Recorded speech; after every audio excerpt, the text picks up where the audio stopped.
All right, hello my fellow investors, it's the Intelligent Investor here, and in today's video we're going to be talking about a video that Project Veritas took out about how Merrill Lynch, Bank of America, and all these other big corporations are helping out the hedge funds and stuff like that to gain advantage in GameStop and AMC and stocks like that. So before we start the video, use the link in the description down below to sign up with Acorns. Once you sign up with Acorns, you're going to be entered to win a free stock, and that stock will be Chevron. So sign up with Acorns. We're going to be doing that giveaway this weekend.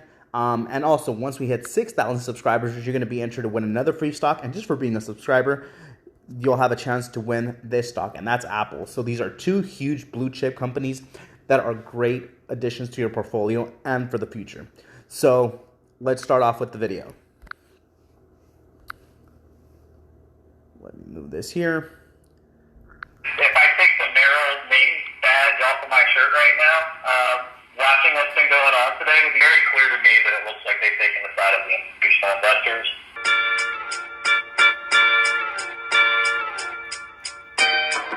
Just pay close attention. We'll react to this.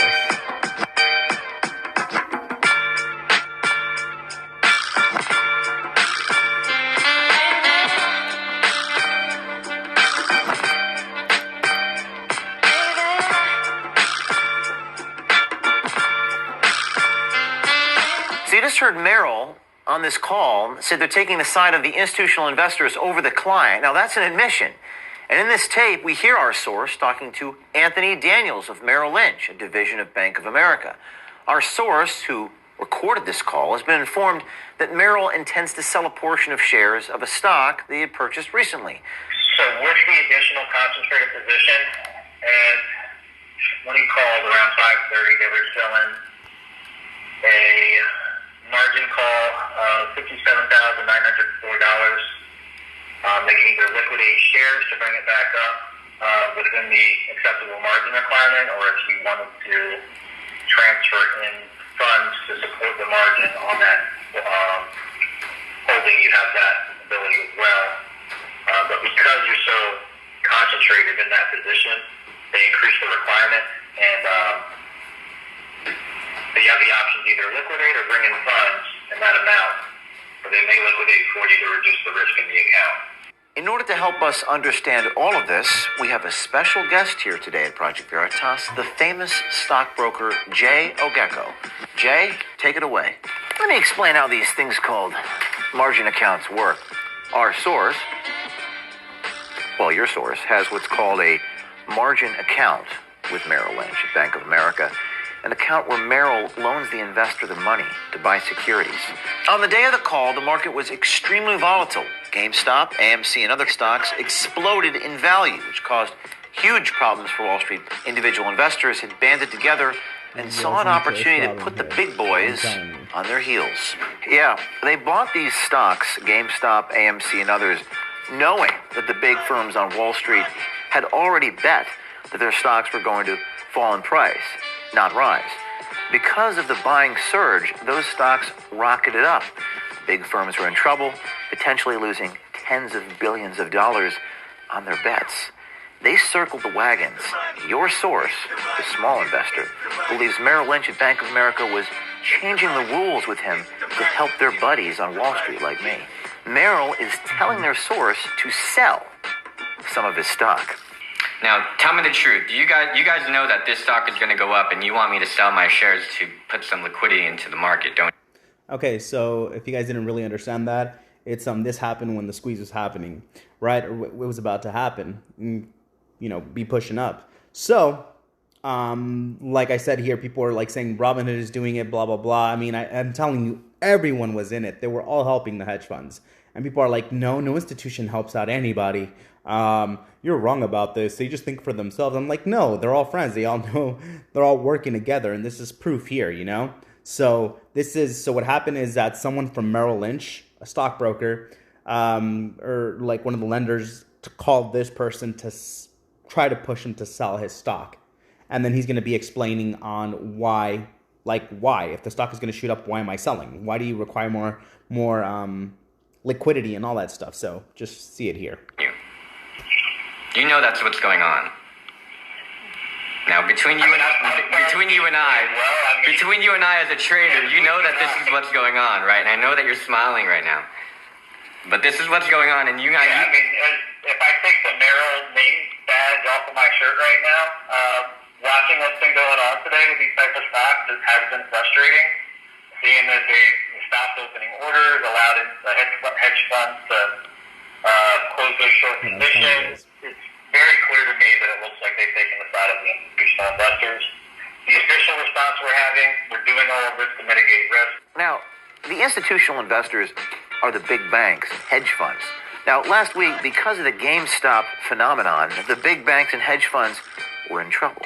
By Merrill, Bank of America, forcing individuals like our source to sell their stocks puts liquidity back in the market, helping the fat cats like me and my friends on Wall Street.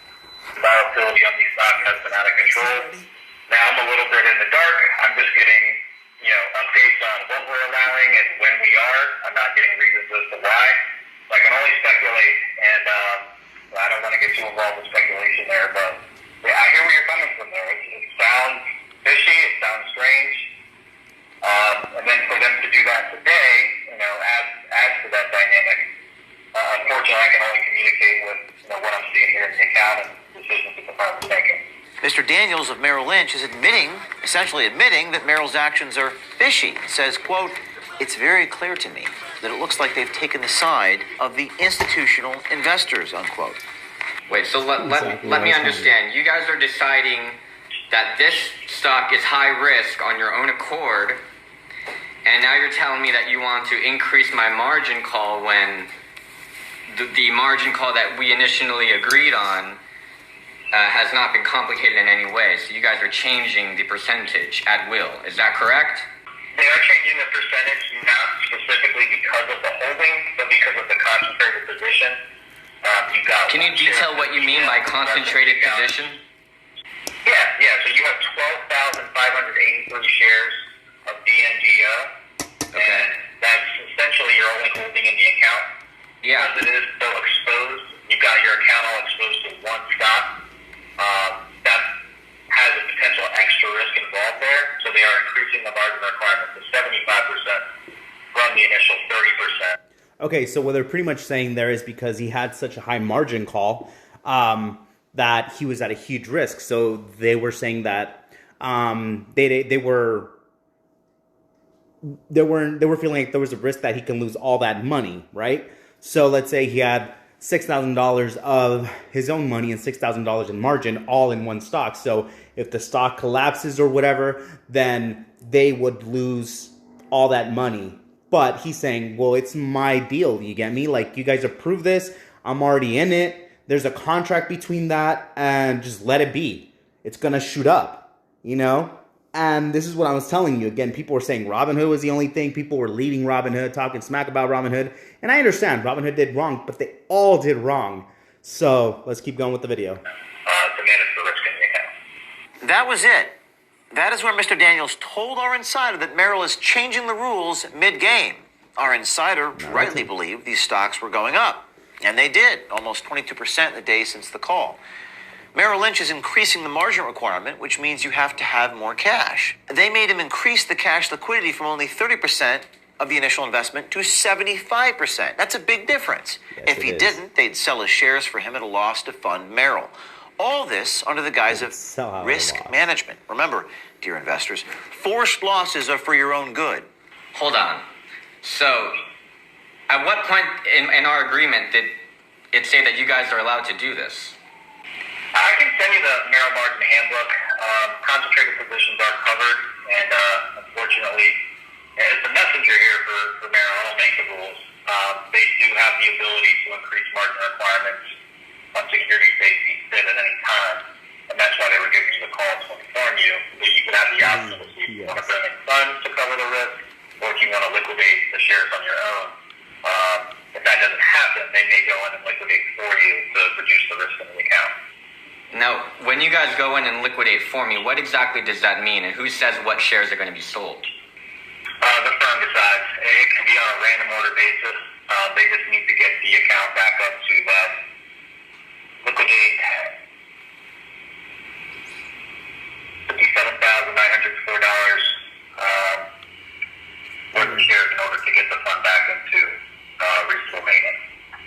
So you guys are making me sell my shares so that someone else can buy them. That's basically what you're doing, and you know it. I don't want to sell those shares. I'm telling you, I do not want to sell those shares. I have no intention of selling those shares, and it's not for you to tell me that I have too much or I'm leveraging too much on one single. Okay, so the main thing here that I was talking about back in my previous videos is that I was telling you they were forcing people to sell their shares. It's not like in Robinhood they couldn't do that because that wasn't part of the contract. Now, everywhere else, once people started transferring their money to other firms and stuff like that, that was part of the written contract where something like this happens, they can change the rules whenever they want. This is what I was telling you guys.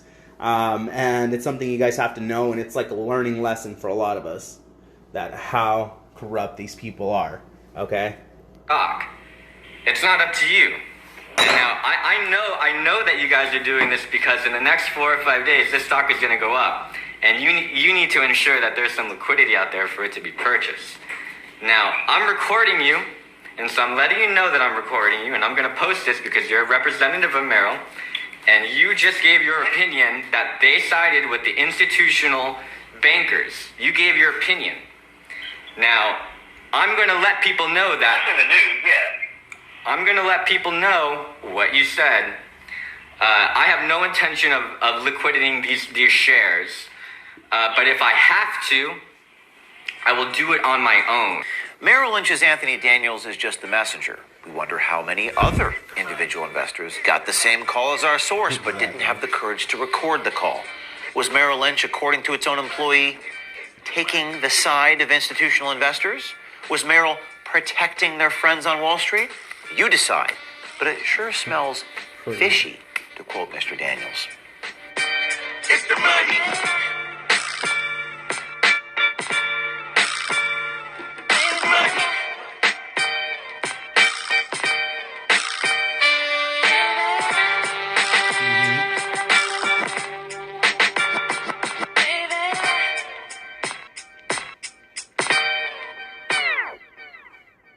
What they did was not technically illegal. It was just in bad taste for the situation. If they would have given me a proper notice, at least over the call, I would have had some interest in putting in the $40,000 to hold my security. But it was just sort of the way that they went about it. Less than 24 hours notice, I should have at least the opportunity to fund the account and not have to sell my position. That opportunity was not offered to me, and that I was unable to send or transfer in $50,000 in less than one business day. Wow.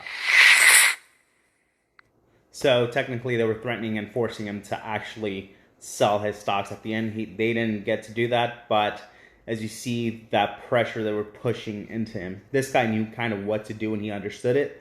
So, he got good with it, but people that didn't know that actually did the same thing were forced out, and that's what happened. This recording was on the 28th when all this was happening. So we did have that stop and we did have that crash. This stock could have hit, $1,000+ by now. But it didn't. Why? Because institutions like this and everybody out there, other corporations, again, people blame Robinhood. And Robinhood, yeah, they have some to blame, but other corporations do as well. So have that in mind, guys. They were all in it. They all kind of did their job. They all kind of hopefully, they succeeded with what they wanted to do. They didn't allow the stock to squeeze up highly. Now, they can't do it as much right now, but they're finding patterns and ways to not make this stock go really, really high. So they're doing whatever they can right now and pushing everything in their power, like I said, to keep the stock as low as possible. And like I said, people have been criticizing me, saying, hey, no, they're not. They're only out to look for themselves. They're not helping each other out. This is not a thing. I'm like, man, I've worked for these big corporations before. I used to, like I say, work in Wall Street, and I still have friends there. I know how this thing works. I know how dirty these people are and how much power they actually have. So, it's something you guys don't understand. But, the more knowledge you have in the stock market and stuff like that, the more is going to be beneficial for you in the future. But, that's all I want to talk about, guys. I wanted to show this video and, check out Project Veritas. They're great with a lot of their researches and work they do. Thank you guys for watching, and I'll see you guys next time. So peace out.